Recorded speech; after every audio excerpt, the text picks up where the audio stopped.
So, of course, we are still reeling from those horrific tavern shootings over the weekend. 16 people killed in Nomzamo in Soweto, 4 people in Pietermaritzburg. Memorial services for both those massacres are happening. And let's speak now to our reporters at those events. Heidi Jokos is in Orlando. In Soweto, we'll speak to Manqoba Mchunu in just a moment. Heidi, good evening to you. We've just heard the police minister, when he was in KwaZulu-Natal, talking about that link between the two provinces, Gauteng and KwaZulu-Natal. You've got a little bit more information. The police minister saying that they are making some progress in getting closer to suspects.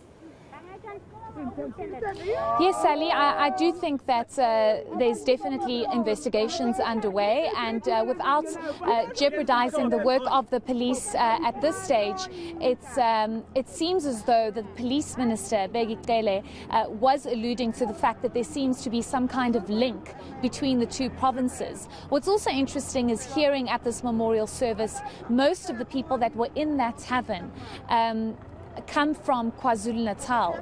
So there seems to be some link, and having confirmed this with the police ministry, we do know that there seems to be some kind of link between the shooting that happened here in Soweto, Nomzamo, as well as KwaZulu-Natal.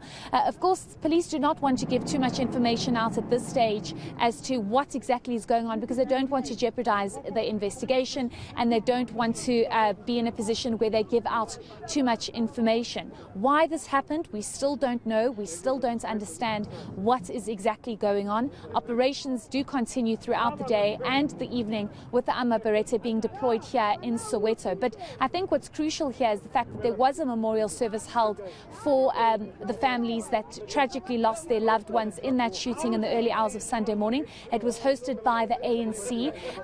We got a chance to listen to some of the families explaining how they heard about this shooting, explaining about how tragic it was for them. There was one particular mother that said her son took her bank card against her will, and that was the last time she ever saw or heard from him. Another tragic one is the 19-year-old that was inside that tavern that was shot, the youngest that was shot in the tavern. Apparently he was out playing pool, and he wanted to go out and just enjoy a game of pool. There was nothing weird about it or sinister about it, and he unfortunately was involved and inside that tavern when that shooting took place. So families are truly grieving, Sally. They are so hurt, and they just do not understand what is going on. There have also been family members that have stood up and said, we have to get to the bottom of what happened. This cannot be the case. You've also had people say that there have been cries and cries from the community for the police to get involved, because there's just been constant crime, and they feel as though as a community they've been under attack. Before we listen to what some of these family members said, I must just add that the MEC for Community Safety, Faith Mazibuko, was here, but unfortunately we were unable to get an interview with her. She was not willing to engage, and she says that the police minister should speak on this particular matter, but we were just trying to engage in terms of community, what she's doing to get involved, given the fact that this community is really in distress and grieving. Let's listen to a couple of family members that spoke at this memorial service.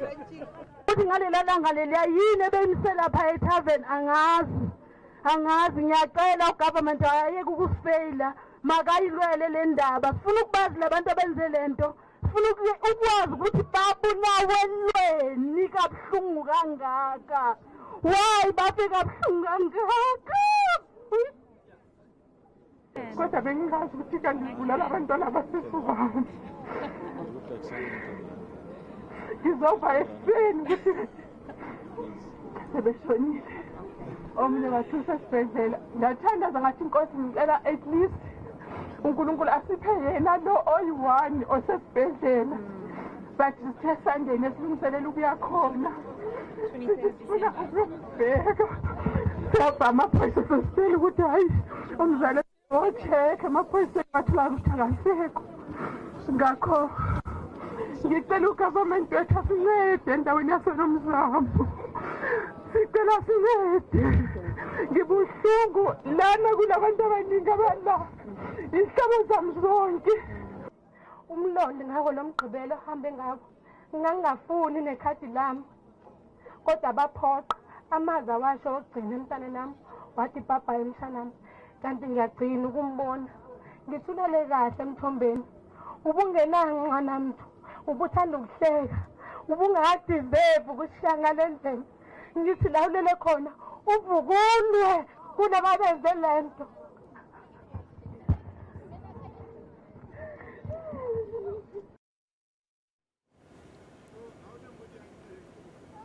So Sally, as you can see, family members are truly, truly devastated. And just to sum up what exactly was said there, I mean, the first soundbite that we heard, I don't know why they went to the tavern. We want to know why our children were killed in such a senseless manner.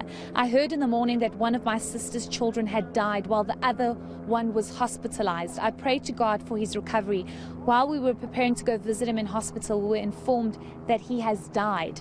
Government, please help us here in Nomzamo. I'm deeply hurt. And the last soundbite that you heard, Sally, on Saturday, my son took my bank card against my will. This was the last time I saw him.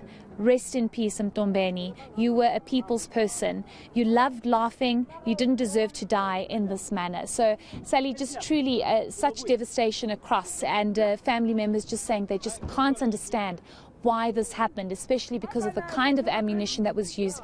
Over 130 bullet cartridges found in the tavern, and the goal and the aim was clear, to get in and shoot and kill.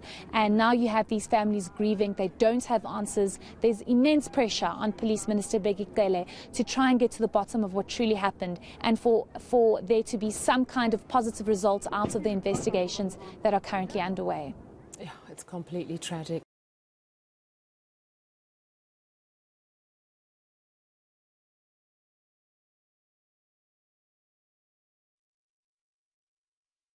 Very soon. Thank you very much for that update from Soweto, Heidi. And now, Mangoba, I'm going to bring you in. You're in Pietermaritzburg. Also, there's been a memorial service today for the 4 people that died. Desin Thathir was just telling us a little earlier that the 2 people arrested in connection with this Pietermaritzburg tavern crime have actually since been released. They were simply being taken in for questioning. So, in fact, there's been no breakthrough there either. At this point, you've spoken to the liquor board, I understand. Tell us more. Indeed, Sally, we do understand that firstly, those 2 suspects have since been released. In fact, we were told by one of the family members that the word that they've received from the police is that these were not the right people that were arrested, and so they have since been released. But in terms of the developments this side, there certainly has been quite a lot of developments today. The liquor board, Sally, actually confirming today here in KwaZulu-Natal that they will be suspending the license of the tavern for a period of 3 months. In fact, they say that they found that the tavern was in breach of some of the conditions that had been stipulated in its liquor license. And that is as far as the security plan is concerned, Sally. We do know that when the tavern signed up for that liquor license, they had to provide a detailed plan as to how they were going to secure the place, what security arrangements were going to be made in terms of trying to stop events like this one or that occurred over the weekend. And of course, the liquor board finding today that in fact they didn't stick to that plan and that there wasn't adequate security that was there. In fact, the fact that people had gone inside this establishment and opened fire at patrons simply shows that they were not adhering to some of those stipulations. But take a listen, Sally, to what the liquor board CEO, Bheki Mbanjwa, had to say on this. Yes, we can confirm that today we did serve the license holder with a letter of suspension with immediate effect, and the suspension will last for 3 months or until the security measures that were supposed to be implemented based on the security plan that was submitted with the liquor license applications have been fully implemented. Our own investigations do not really indicate as such, because if there were security guards in place searching people who are entering the premises, surely those criminals will not have gained access with guns into his premises. Remember the security plan that I referred to earlier on indicates that no firearms will be allowed into the premises, and that the license holder will make sure then that there are security guards searching people who are entering the premises to ensure then that no one gains access with any dangerous weapon, including firearms. So that is really our challenge with his statement, to say if there were security guards, how come then people gained access with firearms into his premises? I know that you've also spoken to the owner of the tavern. Let's take a listen to that. Abakakhuluma lutho nami abakangitshela lutho kodwa futhi angikwazi umthetho ekuthiwa ngiweqile ngoba ama-security nginawo abantu abangasesheki kahle abantu besifazane ngoba anginabo abesifazane abaseshayo kodwa nje abantu uma bengene ngaphakathi bayaseshwa. So the tavern owner defending himself, saying that they've done their best to try and deal with security. Tell us a little bit more about that, and also the memorial service today. Well, indeed, Sally, the tavern owner insists that he has done nothing wrong. In fact, he says that according to what he knows, he has kept to that agreement that he had signed. He did have security present. The only issue that it didn't have was the fact that there were no female security guards to look or search female patrons that were coming in. So he really says that he's not taking any responsibility for this, because he says that he has kept his end of the bargain as far as that agreement is concerned. But there was a memorial ceremony that was held, and of course families are still demanding answers. They're still trying to piece together exactly what happened and why it happened, because they simply don't understand what the motive for this could be at this particular point. I did speak to some of the family members. I spoke to a family member from the Zuma family. They told me that, even though the owner has received such a sanction, they feel that it's not enough, because they believe that he should answer to exactly how these people had entered the premises, what the security was like at the time, and whether or not they were searched. So the family is still really trying to find answers. They are far from getting closure, Sally, because up until now, the fact that even the suspects that have been arrested have since been released, that has been, sort of a blockage in terms of them trying to reach a space where they can find closure. So these are families that are still desperate to try and find answers.